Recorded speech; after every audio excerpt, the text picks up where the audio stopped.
दोस्तों, एक बार की बात है। गंगा नदी के किनारे दो कुटियां थी जिनमें दो सन्यासी रहते थे। अब दोनों ही सगे भाई थे। उसी नदी में एक मड़ी वाला सांप भी रहता था जो इच्छा अनुसार कोई भी रूप धारण कर सकता था।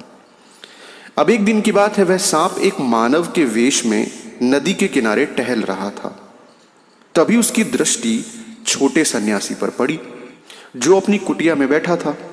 सांप उसके पास पहुंचा और नमस्कार किया, उससे बातचीत करने लगा। पहले ही दिन से दोनों एक दूसरे के अच्छे मित्र बन गए।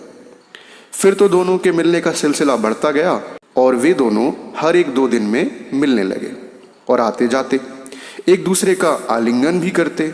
अब एक दिन की बात है, सांप अपना मानव रूप त्याग करके अपने असली रूप में प्रकट हुआ।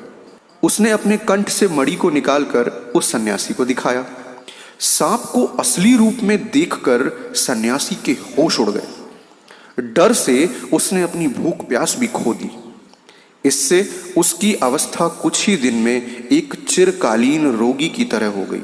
बड़े सन्यासी ने जब उसकी रूढ़ावस्था को देखा तो उससे उसका कारण जानना चाहा। छोटे भाई के भय को जान उसने उसे सलाह दी कि उसे उस सांप की मित्रता से छुटकारा पाना चाहिए और किसी भी व्यक्ति को दूर रखने का सर्वश्रेष्ठ उपाय यह है कि उसकी कोई प्रियतम वस्तु मांगी जाए। अतः वह भी सांप को दूर रखने के लिए उससे मणि को मांगे।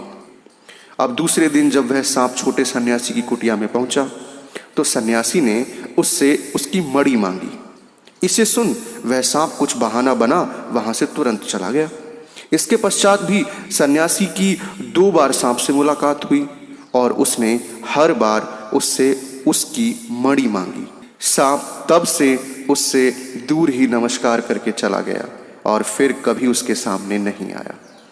तो प्यारे साथियों, इस कहानी में इतना ही। मिलते हैं एक और नई एवं शानदार कहानी में। तब तक के लिए धन्यवाद।